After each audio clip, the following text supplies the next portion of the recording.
So how did Jews end up in America? Or I should say in the Americas?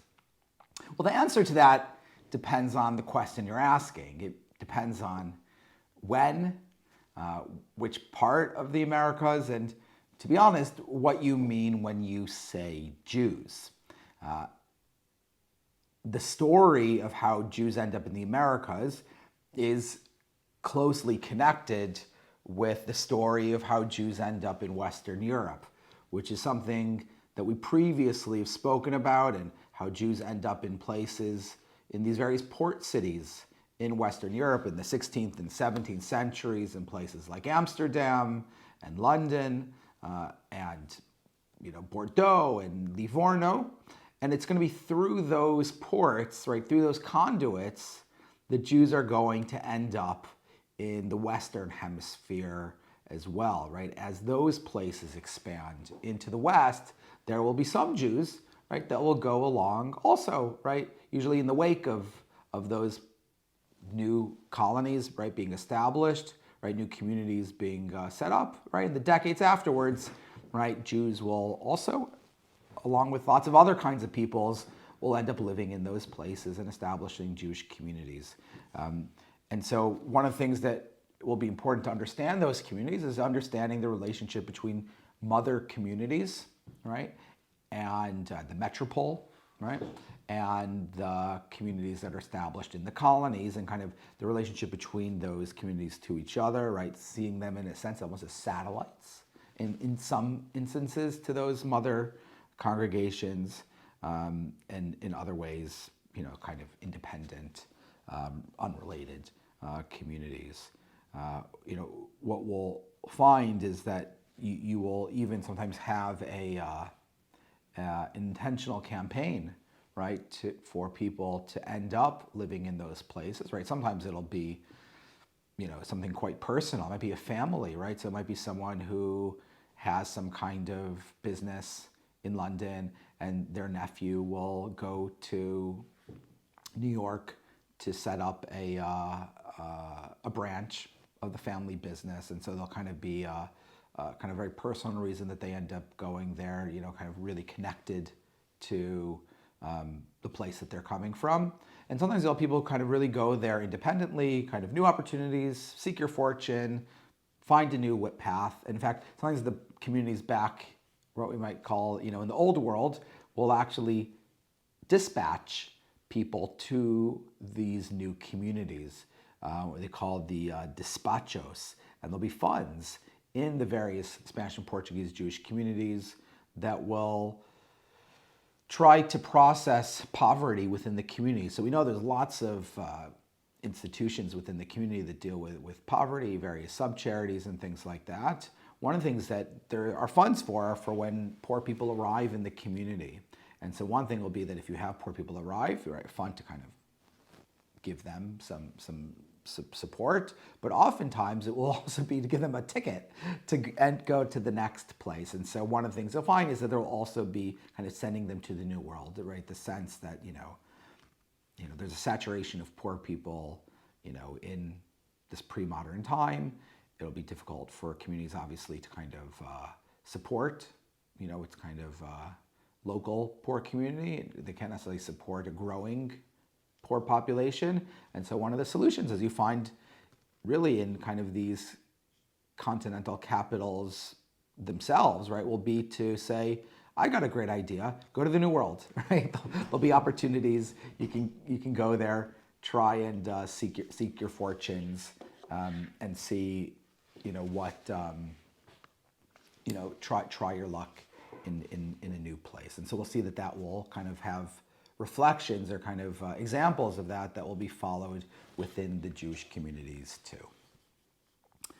But that's all getting a little bit ahead of ourselves, because the story doesn't actually begin with Jews, or I should say open Jews, ending up in the New World, but it really begins with, right, when in the context of the story of Jews, with new Christians, right, which is a group that we've already talked about, which are these conversos, right, these people of Jewish ancestry who were forcibly converted in Portugal and in Spain, some of whom maybe maintain still a double identity, some of whom may by now, generations later, be, sincere Catholics, or certainly not people connected to their kind of Jewish story.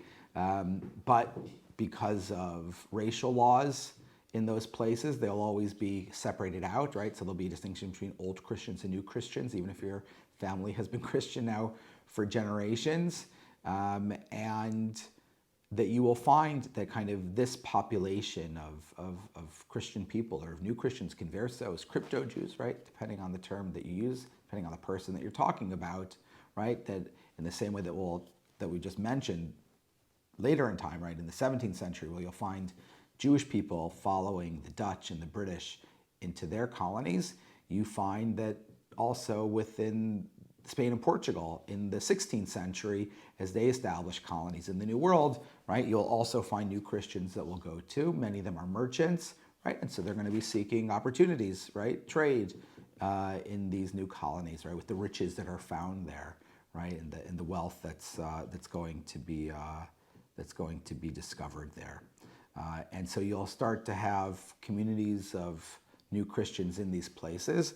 Now, for some of them, there may have been another objective in them going there, which is, they're part of Spain, they're part of Portugal. They're not necessarily looking to leave and, find, places outside of Spain and Portugal to live out of those empires, but they are aware, right, of the Inquisition, which, as we've discussed, sometimes seemingly would target new Christians, not necessarily always because they were actually practicing Judaism in secret, or not necessarily because they really cared that they were practicing Judaism in secret, but as a way to persecute, right, kind of this latent anti-Semitism that has manifested itself even against new Christians, perhaps as an attempt to accumulate wealth for the Inquisition, right? So if somebody was accused of crypto-Judaism, they could ultimately have their property and wealth seized. That would then go into the coffers of the Inquisition. And so there was a concern among new Christians that you never knew when the Inquisition could come for you. So good idea. Move to the New World, right? Move far away from the Inquisition, and hopefully there you'll be safe. And so people will end up, right, in Mexico, in South America, in places like Peru, and in Brazil, and in Colombia, right? But what you find is that the Inquisition does follow them. So there ends up being Spanish Inquisitions established in Mexico City, in Lima, in Peru, in Cartagena, in Colombia. The Portuguese, incidentally, don't. They basically, anyone accused by the Inquisition is sent back to Portugal to be tried. The Spanish actually set up tribunals in the New World itself. And so you find that they're not able to escape the Inquisition, even in the New World. And so you find that they increasingly try to push into the periphery, right? It seems like some of them maybe end up in what we call today New Mexico and the southern United States, again, trying to just kind of push the boundaries, get to places where there's less people who care about the fact that they are new Christians, and really places where they're just happy to have people who are industrious and are kind of populating and, contributing to kind of these new economies. And so that theme, right, that idea that sometimes when you go to the periphery, you find opportunities, right, is something that will be true for the new Christians and later for open Jews in places like Amsterdam and London. But again, not only in terms of like opportunities, in terms of like, oh, these are new economies and there's going to be opportunities in them, but also this idea that there are opportunities for new Christians and Jews that they might not be able to find in Spain and Portugal or in London and Amsterdam because they are Jews, right? Restrictions, and they might find greater freedom. So in the same way that Port Jews in Western Europe, right, as we spoke about already, were able to kind of get special rights and privileges that Jews kind of in other parts of the continent didn't have at that time. even more so in the New World, right, where they're kind of like desperate for, people who are willing to invest in these new places to help with trade and so on, right, that's where you'll have will be attractive to some of these new Christians and Jews, because they will have even more rights and privileges and be able to live more kind of lives of equality than they would have been able to have in back in the old world, even despite the greater freedoms that they had in those places than Jews maybe in other places in Europe.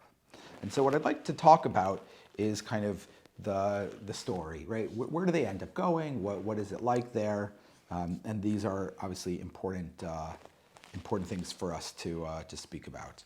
So the places that they start, right, are kind of, you think of in the Dutch Empire, right, which kind of is beginning to kind of enter empire zone in the early 17th century, right, and will relate to kind of the initial places of interest, which is not North America, but more South America and the Caribbean.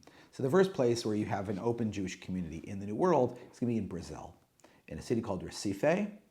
The community that will be established there in the 1620s will be called Sur Yisrael, the Rock of Israel, right, which is a euphemism for God, but it's probably a play on words on the name of the city of Recife, which is Portuguese, right, for this like rocky outcropping, right? It's on the very eastern edge of Brazil, and that will be the first Jewish community that's established there. But what's interesting about it is part of the people who populate it won't just be the people kind of coming from Amsterdam, but will actually be based on the Portuguese people who are already living there, because the Dutch capture it from the Portuguese. And amongst those people are new Christians. And what you find is that some of the new Christians will, now that they find themselves living under the Dutch, will actually decide to re-adopt a Jewish identity. And so you have this kind of returning converso population that's kind of emerging in Dutch Brazil. And there's a really interesting report in 1648 from a fellow named Manuel Calada in Lisbon concerning this community in Recife. And he says the following about them. He gives testimony. He says, many new Christians obeyed the law of Moses, meaning Judaism, Torah. They circumcised in public and openly declared themselves as Jews. It was a common subject of conversation among Jews, according to what I've heard many times, that there were no men of the nation in Pernambuco, which is this region in Brazil where Recife is, who were not Jews, and that if they did not openly declare themselves as such, it was because they feared that the situation would change and Portugal would regain the territory. For if not, they would have already declared themselves all to be Jews, right? And so what he's basically claiming is that all the new Christians are keen to live as Jews. Many of them have, and the ones that haven't are only because they're afraid that maybe one day the Portuguese will reconquer, which will happen in 1656, I believe, or 1654. And so there are even kind of accounts where when some of these Jews get there, and again, these are Portuguese Jews, right? So people who themselves had either been conversos or their parents had been conversos and had returned to Judaism, where they'll see people there and they'll say, listen, let's go into business together, but you have to, return to Jewish practice. And so there seems to be kind of this, what we might think of this like kind of Kirov movement, to use a modern term, to try and encourage new Christians to kind of readopt a full Jewish identity. But as this, as that record shows, not all of them did. And in fact, we know that when the Portuguese will reconquer Dutch Brazil, some of these people will leave, but some of them will remain behind. Even some people who had kind of reverted to Judaism and will throw themselves at the feet of the Inquisition and say, I had no choice, I felt compelled, and basically ask for forgiveness for doing that, which again just underscores the complicated identity of these people, again, who had been living as Catholics for generations, and kind of the mix that you have some people probably really were committed Catholics, some who maybe were ambivalent about religion, some who maybe secretly want to be Jews, right? As you would expect, you'll have different people who feel different things about it. And of course, kind of the important story is that when Recife is kind of broken up, right? One of the terms of the of the Dutch when they agree to they accept the fact that they don't want to have a war with Portugal, and they agree to concede back the territory. One of their stipulations is that any kind of Jew or kind of new Christian that wants to leave should have freedom of passage for 3 months. And so basically you do have a group that will leave. Some will go back to Amsterdam. Famously, some end up in New Amsterdam, and some end up in other places in the Caribbean, kind of continuing, the kind of trade that they've been involved with. So one of the places that they also end up is in Curacao, in a place called Willemstad, and they'll establish a community there. Again, in some of these places, there might be even multiple kind of communities that they establish. There might be even 2 synagogues, right? These communities can grow to maybe about 1,000 Jews, some of them, depending. They'll be large enough. They have actual rabbis, and will build synagogues and mikvaot and schools, right? In this pre-modern time, 1,000 is a decent number. I mean, London will have 2,000. Amsterdam will have 3,000. So having 1,000 is nothing to sneeze at. Even 800, right? And so there'll be community there in Curacao under the Dutch. As I mentioned, some end up in New Amsterdam. The famously 23 Jews end up in New Amsterdam under the governorship of Peter Stuyvesant. Famously, Stuyvesant tries to turn them away when they arrive. He basically says, I don't want Jews in my colony. And interestingly, the Dutch send back to him and say, you need to permit Jews to settle there. Jews have a right of settlement in Amsterdam, and therefore, even though we sympathize with your kind of desire to not have Jews, to have a Christian city, and so on, they're investors. They're also part of this important trade networks, and therefore you need to give them permission to stay, right? And so they will stay there for a time. Eventually becomes New York, obviously. We'll talk about that. And one of the other places they end up is in Suriname, which is in South America. And that's really interesting. I mean, that's obviously just kind of north of Brazil. And they established, which is actually kind of unique. It's maybe the only example before the kibbutz in kind of modern Israel of an agricultural community that they established in the Yudin Savannah, the Jodin Savannah, right, which is the Jewish savanna, where you'll have plantations and things like that, right? Crops that are being grown there, but also again in the port of Paramaribo as well. Incidentally, the synagogue in Paramaribo today is in the Israel Museum, right? So I mean, there's multiple synagogues that have been there. So one that was part of the Portuguese community that community eventually would largely cease to operate. So in the Israel Museum, they have several kind of interesting synagogues from around the world that they've kind of took apart and moved to Israel. So one of them is this synagogue from there with the sand floors, famously. And you can, if you go to the Israel Museum in Jerusalem, you can visit that synagogue and see some of the kind of religious artifacts of the community, the rimonim and beautiful Torah bells of the community that are there. So they've kind of kept intact elements of their, not just the synagogue, but the collection, the religious objects of the community too. So these communities are all kind of part of the Dutch Empire. We'll talk a little bit later about kind of what that meant, kind of implications of it being Dutch versus it being other. But for example, the French don't allow Jews to go. So while there are Jews that we've spoken about living in southern France, right, they're not allowed to settle everywhere, right? And they're not in Marseille, and they're ultimately not permitted to go live in the colonies. So again, and that may relate to the fact that even in southern France, as we spoke about, right, they're not able to be openly Jewish communities, even though that's what they are, and so they don't, in a sense, then allow actual Jewish communities to be established in their colonies. Well, as I mentioned, the Dutch basically concede the fact that if there's Jewish communities in Amsterdam, they need to allow them in the colonies too. So, for example, you don't find kind of French, Portuguese, Jewish communities really in the New World, but you do find British ones.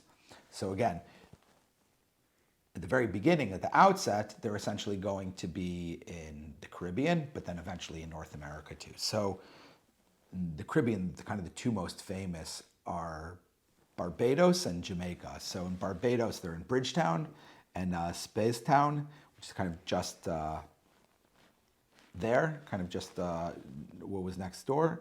And so there's a community that establishes there. You can go there today. You can see the synagogue, the cemetery, the school building, the mikveh. And they also established a community in Jamaica. Jamaica actually was in several places. Again, they had hurricanes there. Sometimes they were destroyed and they kind of had to keep moving. But in Port Royal, which eventually was destroyed in a hurricane, Spanish Town, and of course in Kingston.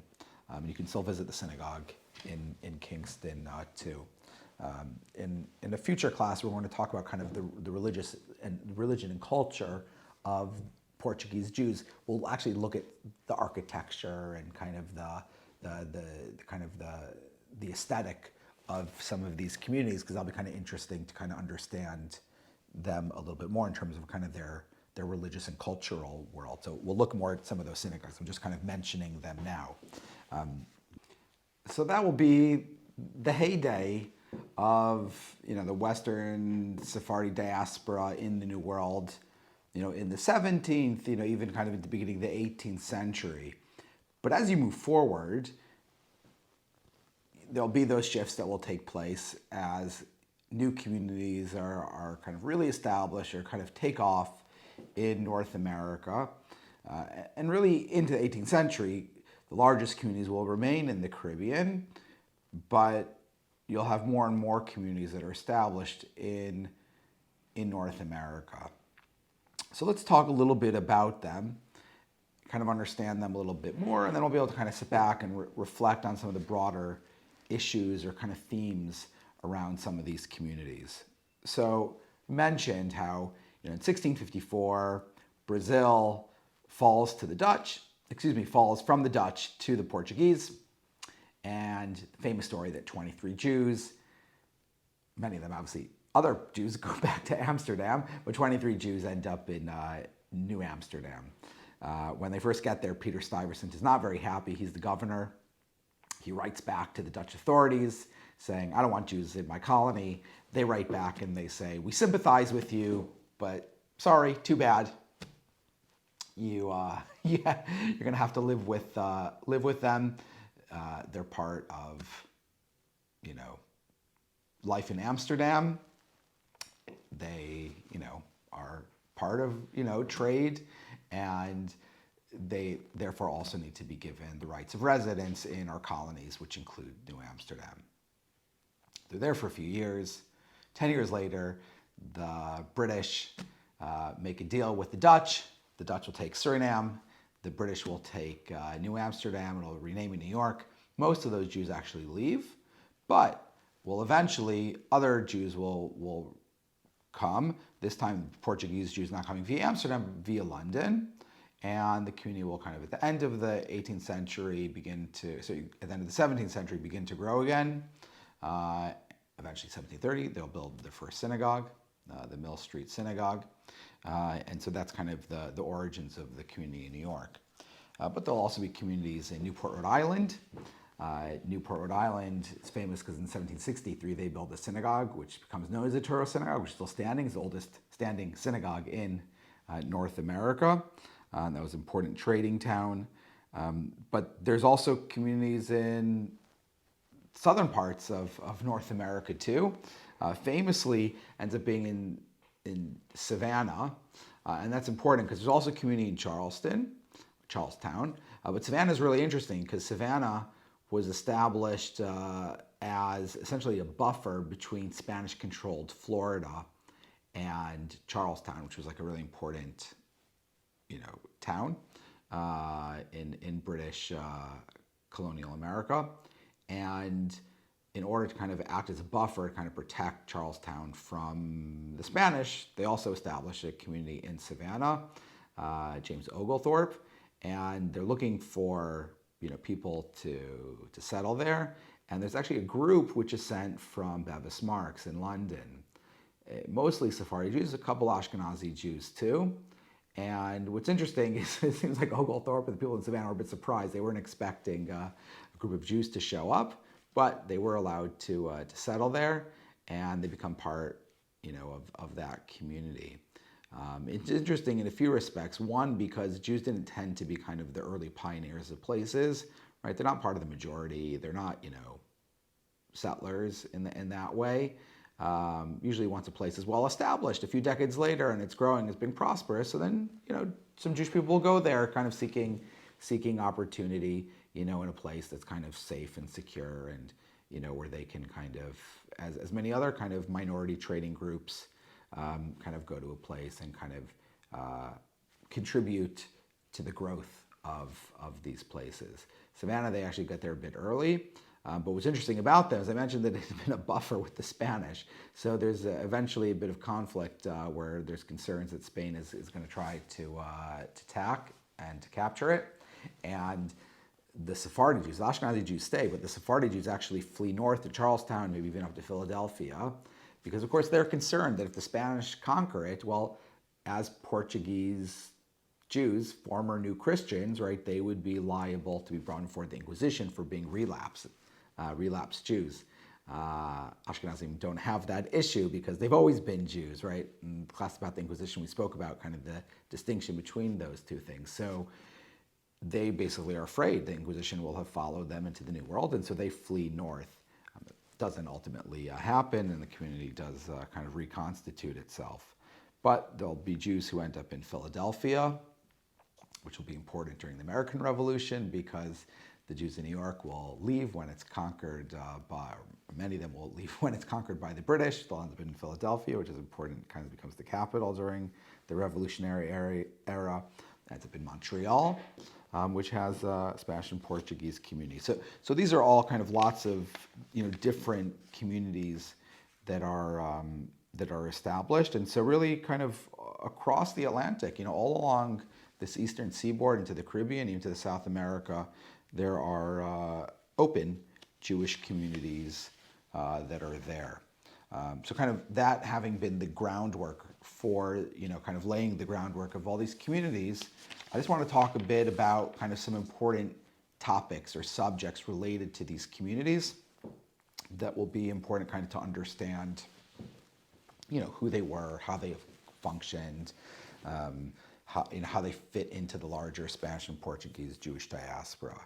Now, of course, one of the key things is mentioned, obviously the colonies, the function of colonies is trade, right? That's why these empires are establishing colonies, right, is because of the wealth that they can generate. So, you think of Spain and Portugal, you think of the mines that they find of silver and gold mines. In South America, obviously plantations, and kind of just different kinds of trade and opportunities, whether it's wood or sugar, right, things like that it's going to generate. So there's obviously Jews who are living in these places, and this has led to this question, right, about, well, were Jews involved in the slave trade? Now, there's been some kind of people have put forward the accusation, right, that Jews drove the slave trade, which is fundamentally not true, but it is a kind of important question about were Jews involved in it at all, and I think it's worthy of its own lecture to kind of really get into the topic in a more substantial way, but kind of really in brief, the answer is Jews were involved indirectly in the way that, anybody who had anything to do with, let's say, sugar, indirectly is related to slave trade, right? So if you're someone in London putting a lump of sugar into your tea, right, you are complicit in, one of these, one of the worst crimes in human history, right, which is the mass slavery of people over centuries. But Jews were not slave traders in the way of they weren't the ones who were sending ships to Africa. In fact, Jews were largely excluded from being involved in that, in honest, because it was considered to be too lucrative, and they knew that, because Jews were merchants and they had good connections, that the areas of trade that Jews got involved with they could very well come to dominate, and it was considered too lucrative to kind of let that happen. And so Jews were not allowed to kind of participate in the slave trade. At the same time, Jews also were largely not plantation owners. Not entirely. There are examples of plantations, but they tended to be more urban dwellers. They were merchants. And so as merchants, they owned slaves, just like all other European people did in the colonies. But because they weren't plantation owners, they didn't have the mass of slaves. Kind of plantations could have hundreds of slaves, and merchants might have a few slaves. So in terms of the question of did Jews own slaves? The answer is yes. Were Jews kind of the key piece in slavery? The answer is definitely no. But they were traders, so they probably were trading some of the commodities that would have been produced through slave labor. And so in that sense, they're part of that, that larger trade network that was supported through slavery. So that's just kind of an important topic to kind of think about. But again, it requires a much more extensive, discussion to kind of really get into it. But certainly Jews are not, the reason that slavery existed. Jews tended to participate in things that were established. They're a minority community. They're not kind of the dominant part of. They're not driving anything in any society. They're simply participating in what the majority creates, or what the majority kind of how the majority culture operates, and they just kind of have to fit into it as a minority. They're not in a position to kind of create something or create change. They simply just kind of fit into it. So, in the same way that they don't, determine anything in their lives, right? But they can't sit in government and things like that. They also obviously can't be, Jewish people can't be accused of being the basis of slavery either. But moving on to kind of a different topic, in terms of the religious infrastructure of these communities, it's interesting because they're Spanish and Portuguese communities. They need things to operate. So sometimes at first they might have someone in the community who knows how to read the prayers who could do that. But a lot of times people will they'll need people to come in to read prayers, to be shochtim, ritual slaughterers, teachers for their schools. And so they'll usually contact their kind of communities back home, whether that's London or Amsterdam, and ask them to send candidates to fulfill those roles. They'll need objects, Sifrei Torah, prayer books, you name it. So they'll kind of look back to their parent communities to assist them with putting those things in place. And what's interesting about it is that the membership of these places won't necessarily always be completely Portuguese, right? There may be Ashkenazi Jews in those communities too, but unlike in places like London, where there's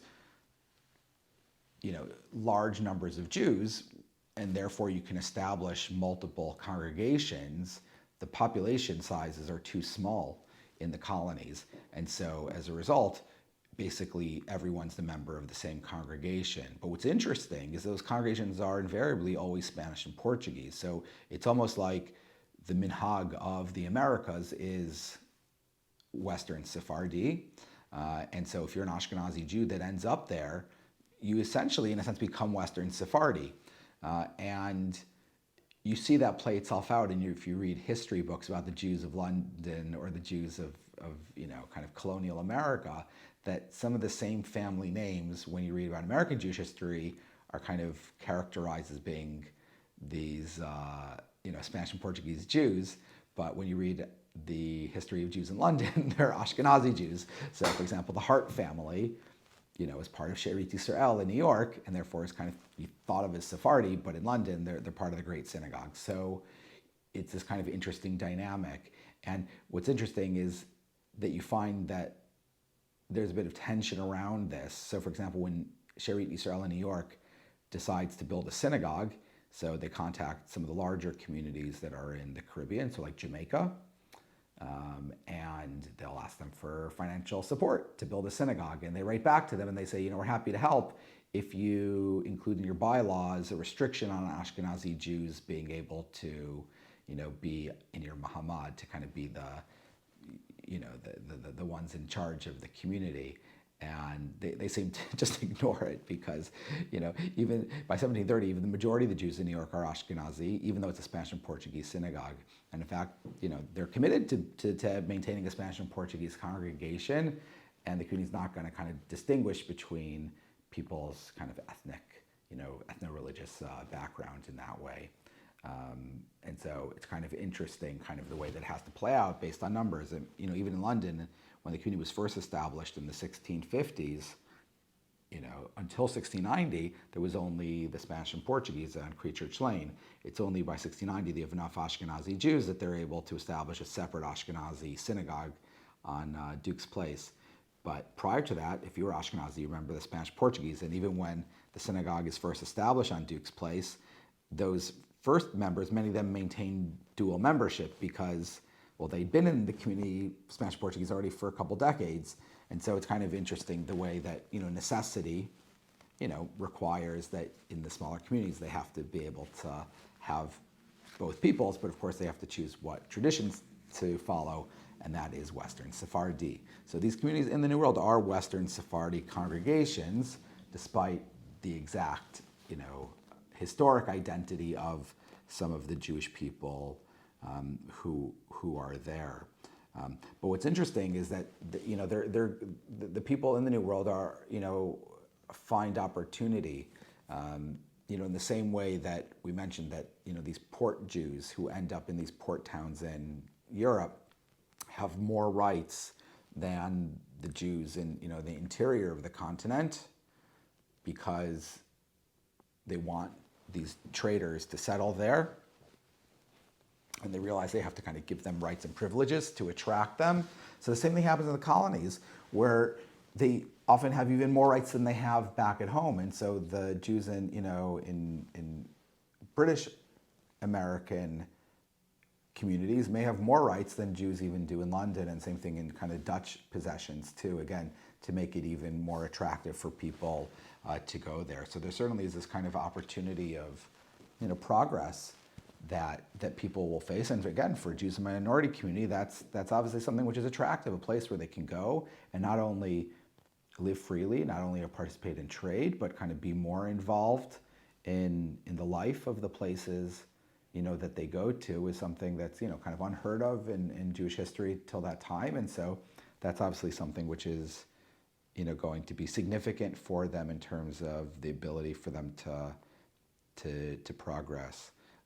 But what's interesting is the kind of the governance, and this has to do with the relationship between these colonial communities and kind of the mother synagogues back in the metropole. Because I mentioned how they obviously have to look towards them for support and kind of guidance in religious matters.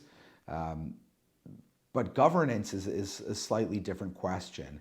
And what you find is the way that the British and the Dutch colonial Jewish communities operate vis-a-vis their mother congregations back in London and Amsterdam seems to mimic the relationship of the colonies themselves to the metropole. So for example, Amsterdam maintained a much more centralized form of government over its colonies. So while there maybe kind of was local government in Dutch colonies, the authority, largely rested still back in Amsterdam. And so you find the same thing happens with the Jewish communities, is that the Mahamad in Amsterdam maintains a high degree of control over kind of decision-making in the colonial Dutch communities, even though, the Dutch colonial communities in, Curaçao, whatever, may have rabbis and have their own board, but the Amsterdam Mahamad will continue to be really kind of influential and have a degree of authority. But in British colonies, it's different. The local colonies have a greater autonomy, and while obviously ultimate authority will reside in government back in London, but there's more independence of the colonies in America. And you find the same thing then happens with the Jewish community that the synagogues that are established in, British colonial America are fundamentally independent of the community back in London. So they may look to them for guidance and support and leadership, but the authority is local. The Muhammad in London doesn't exert authority over the communities in British America. And it's kind of interesting, again, to say how a minority community essentially adopts or kind of is influenced based on their surrounding, and whether it's governance or kind of social things, obviously they're going to kind of absorb those influences and model themselves after that. And when we move on to the next series, which will look at kind of the religion and culture of the Western Sephardi Jews, that'll be really kind of apparent, where you kind of see, whether it's government structures or cultural attitudes or aesthetics, you'll see how that kind of imprints and impacts the the culture and the governance of these Western Sephardi communities at large. One thing I want to kind of just close with, which is kind of interesting in terms of understanding the identity or kind of the self-perception of these Spanish and Portuguese communities that are established in the Western Hemisphere, is looking at the names that they choose. So we looked at, the community in Recife naming itself Tzor Yisrael, the Rock of Israel, and, kind of the play on words and to the location. But many communities, especially in North America, but in the Caribbean too, adopt names that all have something Yisrael, something Israel. And so you'll find the name She'erit Yisrael, remnant of Israel, or Nifutzot Yisrael, the scattered of Israel, or Mikveh Yisrael, the ingathering of Israel, or Yeshuat Yisrael, the redemption of Israel. And you find there's kind of two characteristics to these names. One is kind of a messianic overtone, right? And that might reflect the attitude of Menashe ben Israel, right, who famously posited in his case to Cromwell for the resettlement of Jews in England, right, that the only way to achieve the ultimate messianic age is for Jews to be scattered to four corners of the earth. Only once fully scattered could they be brought back together in the land of Israel. And so at that point, they kind of saw England as Inglaterra, right, the edge of the corner of Europe, the earth. But of course, as the New World expands, or kind of European settlement in the New World, right? So it could be that there's that attitude of, okay, Jews need to even go to those far reaches too in order for the gathering to happen. So there could be that kind of messianic component in terms of they see themselves as fulfilling this important role. But on a more kind of practical note, there's also this element where they simply see themselves as scattered, right, as dispersed, right? They recognize they are small communities, right? Some of them are really small, just a couple hundred people who are there, and they see themselves as kind of in these far-flung places, trying to establish Jewish life, to make a go of it, and appreciate kind of the precarious nature of their existence, which is really remarkable because obviously you think of Jewish life today, and these communities go from a few hundred Jews in New York, in 1820 to several million by 1920. And so they obviously could have never imagined the way that things would change. But, at that time, they kind of saw themselves as, pioneers and kind of people trying to figure out how to make a life, of living in these colonial places. And over the years, things will change for them. There'll be decline in some areas. The Jewish communities will, as a result, shrink. Some of them will be inundated by Ashkenazi Jews and will become essentially Ashkenazi communities. Some will become Reform congregations in the 19th century. So, today there's, a remnant of those communities that persist. And that is kind of this story of the Spanish and Portuguese Jews, where over the course of this course, we've looked at kind of their transition from Spain and Portugal to the experience of persecution and hidden identities in Spain and Portugal, to ultimately emerging and establishing Jewish life first in Western Europe and then across the Atlantic in the Americas, and kind of this whole kind of period of expansion, survival and expansion. But then, of course, as you move into history, there's kind of a contraction some of these Spanish and Portuguese communities.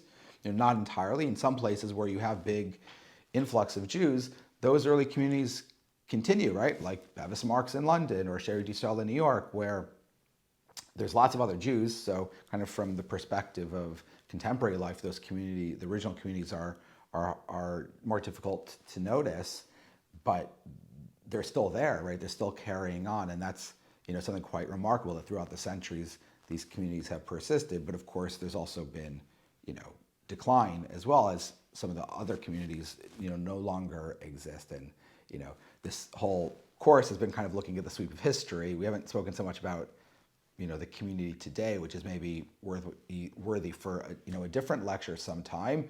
But the question about what's going on today or what will the future be, well, that will depend on you, right? That will depend on our communities and whether we continue to invest and contribute to these communities so that hopefully they maintain themselves and please God even grow, because they are so remarkable and so special. And so the next part of this series, kind of part 2 of this series, will look at the religion and culture of the Western Sephardim to really understand what drives these communities, what are they like, how do they work, and what are their ethos and so on. And again, that will relate to their history, and we'll see how that all fits together. But hopefully this series giving you kind of that backdrop, that frame for kind of understanding what we mean when we say the Western Sephardim, the Spanish and Portuguese Jews, in terms of like actually who are they, in terms of where do they live and the communities they establish. And then the next part will be kind of who are they, what happens, what are their communities like that they build. So thank you for joining for this set of classes, this series, and I look forward to seeing you at the next series.